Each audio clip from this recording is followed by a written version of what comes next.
اللہ کی اس نیک بندے کی سٹوری سن کر آپ ضرور حیران ہو جائیں گے۔ یہ ہے لیبیا کا عامر، جنہوں نے کئی سالوں سے ارادہ رکھا تھا کہ میں حج پہ جاؤں گا اور پیسے جمع کر کے آخر کار ان کا ٹکٹ بھی ہو گیا، لیکن آگے ہوا کیا لازمی دیکھیے۔ 2 منٹ دیجیے ان کو۔ عامر جیسے ہی حج کے لیے ایئرپورٹ پہنچا تو پاسپورٹ میں مسئلے کی وجہ سے ان کو جہاز میں بٹھانے سے منع کر دیا اور تمام مسافروں کا نام لے لے کر سیٹوں پہ بٹھا دیے گئے اور جہاز نے حج کی طرف اڑان بھر لیے۔ لیکن عامر مایوس نہیں ہوا، ویٹنگ روم میں انتظار کرتا رہا اور خدا کے کرشمے کا انتظار کرتا رہا۔ ایئرپورٹ پہ عامر کو لوگ سمجھاتے رہے کہ جہاز اڑ چکا ہے، آپ کا نام نہیں آیا، اگلے سال کے لیے اللہ سے دعا کرے، محنت کرے، اگلے سال آپ جائیں گے۔ لیکن عامر ایک ہی بات کہتا رہا، میں ضرور جاؤں گا، انشاءاللہ میں ضرور جاؤں گا۔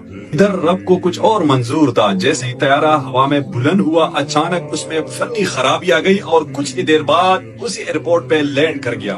عامر کو جیسے ہی معلوم ہوا کہ جہاز لینڈ کر گیا اور ایئرپورٹ حکام نے ان کو بٹھانے کی اجازت طلب کی تو پائلٹ نے سیڑھیاں کھولنے سے انکار کر دیا۔ کچھ ہی دیر بعد فنی خرابی دور ہو کر جہاز ایک مرتبہ پھر فضا کی طرف بلند ہوا اور اس بار بھی عامر نہیں لے جا سکے۔ لیکن یہ مرد مومن نہ مایوس ہوا نہ گھر واپس چلا۔ حکام نے دوبارہ ان کو سمجھانے کی کوشش کی کہ اب ساری امیدیں ختم ہو گئی، اب آپ گھر چلے جائیں، لیکن اس بار ان کا جواب لبریز تھا۔ کہا کہ ان الطیارۃ لن تذهب بدونی وانها ستعود، یہ جہاز میرے بغیر نہیں جائے گا، یہ پھر لوٹے گا۔ اور حیرت انگیز طور پر وہی ہوا۔ آدھا گھنٹہ جہاز اڑانے کے بعد ایک اور فنی خرابی کی وجہ سے اس ایئرپورٹ پر دوبارہ لینڈ کر گیا اور اس بار پائلٹ نے اسپیشل اعلان کر دیا کہ جب تک عامر سوار نہیں ہوگا میں جہاز نہیں اڑاؤں گا۔